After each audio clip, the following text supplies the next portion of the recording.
Welcome back friends. ಇವತ್ತು ನಾವು 5 economics ಪ್ರಶ್ನೆಗಳನ್ನು ನಾವು ಚರ್ಚೆ ಮಾಡ್ತಾ ಇದ್ದೀವಿ. ಇದು ಕಂಪ್ಲೀಟ್ ಕಾನ್ಸೆಪ್ಚುವಲ್ ಪ್ರಶ್ನೆಗಳಾಗಿದೆ ಆ್ಯಂಡ್ ಇದು ನಿಮ್ಮ ಮುಂಬರುವ PSI ಎಕ್ಸಾಮ್ ಇರ್ಬೋದು, PDO ಎಕ್ಸಾಮ್ ಇರ್ಬೋದು, KS ಎಕ್ಸಾಮ್ ಇರ್ಬೋದು, ಅಥವಾ ಪೊಲೀಸ್ ಕಾನ್ಸ್ಟೇಬಲ್ ಎಕ್ಸಾಮ್ ಇರ್ಬೋದು. ಈ ಎಲ್ಲ ಎಕ್ಸಾಮ್ಗೂ ಖಂಡಿತವಾಗಿ ಇದನ್ನು ಹೆಲ್ಪ್ ಆಗುತ್ತೆ. ಇದನ್ನು ನೀವು ಚೆನ್ನಾಗಿ ಅರ್ಥ ಮಾಡ್ಕೊಳ್ಳೋಕ್ಕೆ ನೀವು ಪ್ರಯತ್ನ ಮಾಡಿ ಆ್ಯಂಡ್ ಏನೇ ಡೌಟ್ ಇದ್ದರೂ ಅದನ್ನು ದಯವಿಟ್ಟು ಕಾಮೆಂಟ್ ಸೆಕ್ಷನಲ್ಲಿ ಪೋಸ್ಟ್ ಮಾಡಿ ಆ್ಯಂಡ್ ನಾನು ಅದನ್ನು ಓದ್ತೀನಿ, ನಾನು ರಿಪ್ಲೈ ಮಾಡ್ತೀನಿ. So my name is Ganesh, let start.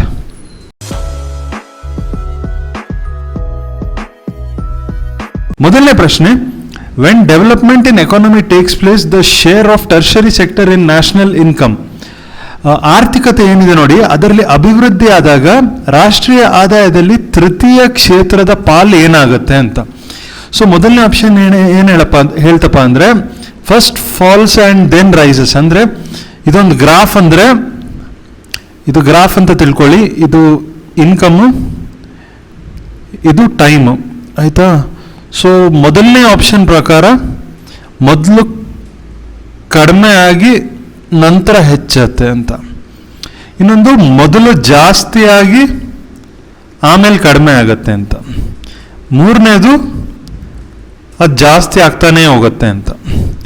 And last one constant ಆಗಿರುತ್ತೆ, ಅಂದರೆ ಇದೇ ರೇಂಜಲ್ಲಿರುತ್ತೆ ಅಂತ.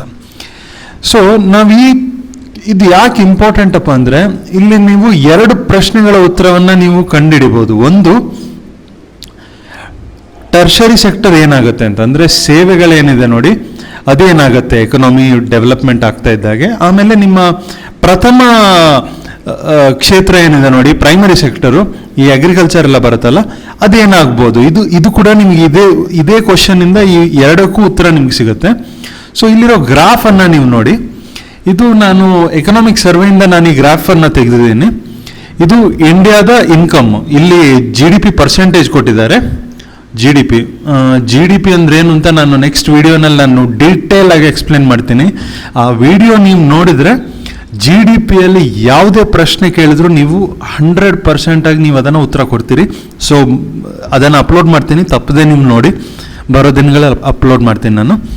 ಸೊ ಇಲ್ಲೇನಾಗುತ್ತೆ ನೋಡಿ, 1950ನಲ್ಲಿ ಇಲ್ಲಿ ಆರೆಂಜ್ ಕಲರ್ ಇದೆಯಲ್ಲ, ಇದು ಸರ್ವಿಸ್ ಸೆಕ್ಟರ್, ಅಂದರೆ ಟರ್ಷರಿ ಸೆಕ್ಟರು, ಅಂದರೆ ಸೇವೆಗಳ ಸೆಕ್ಟರ್ ಇದೆಯಲ್ಲ ಟರ್ಷರಿ ಸೆಕ್ಟರು. ಆಮೇಲೆ ಅಗ್ರಿಕಲ್ಚರ್ ಏನಿದೆ ನೋಡಿ, ಪ್ರೈಮರಿ ಸೆಕ್ಟರು, ಅಂದರೆ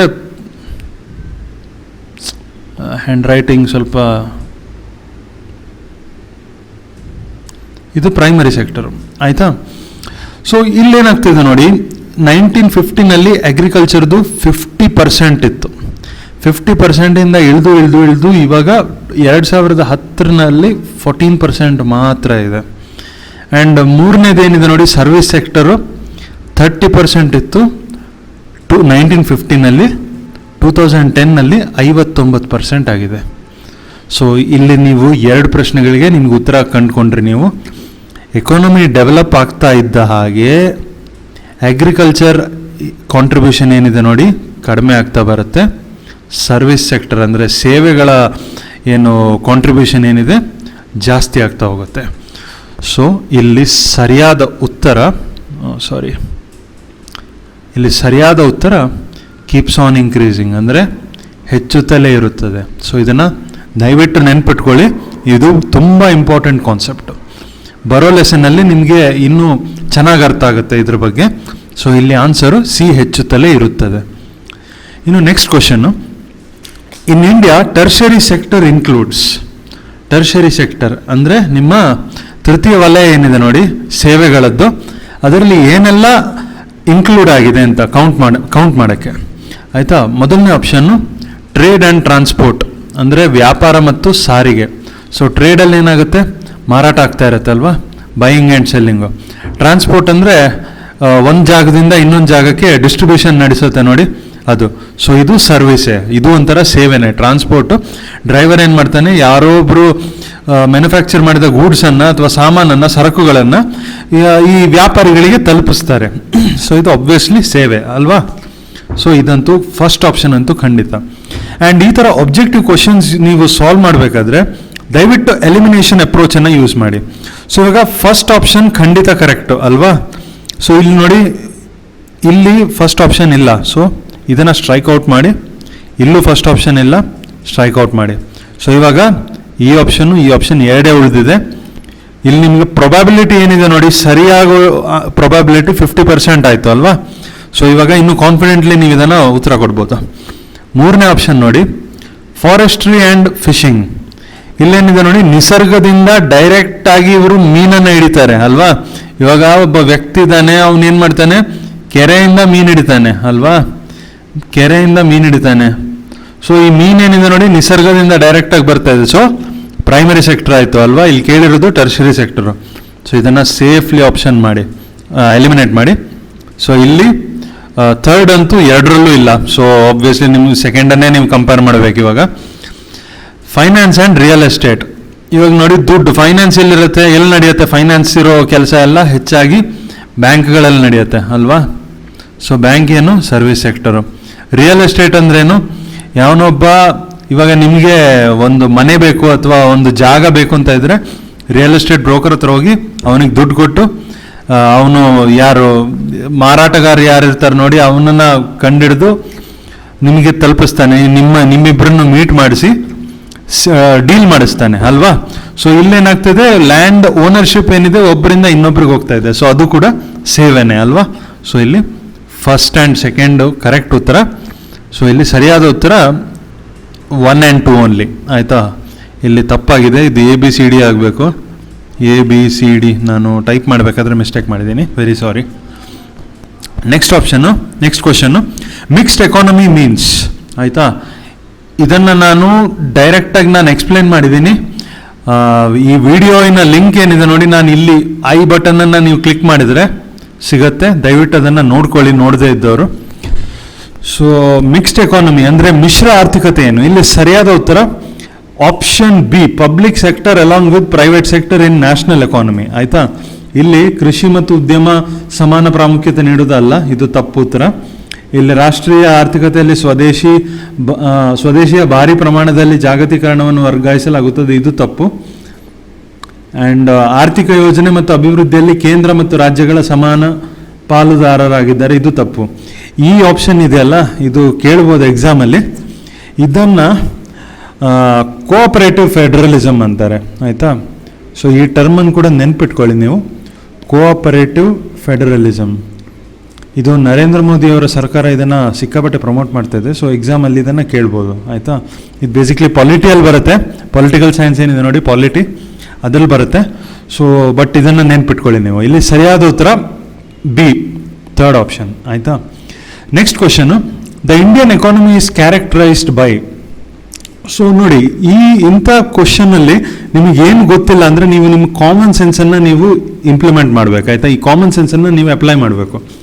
ಇಲ್ಲೇನು ಕೇಳ್ತಾ ಇದ್ದಾರೆ, ಇಂಡಿಯನ್ ಎಕಾನಮಿ, ಭಾರತೀಯ ಆರ್ಥಿಕತೆಯು ನಿರೂಪಿಸಲ್ಪಟ್ಟಿದೆ ಆಯಿತಾ. ಇಲ್ಲಿ ಎರಡನೇ ಆಪ್ಷನ್ ನೋಡಿ, predominance of Indian industry, predominance of industry ಅಂತ ಒಂದಿದೆ, ಉದ್ಯಮದ ಪೂರ್ವ ಪ್ರಾಬಲ್ಯ. ಈಗ ನೋಡಿ, ನರೇಂದ್ರ ಮೋದಿ ಅವ್ರ ಸರ್ಕಾರ ಏನಿದ್ರು ಮೇಕ್ ಇನ್ ಇಂಡಿಯಾ ಅಲ್ವಾ.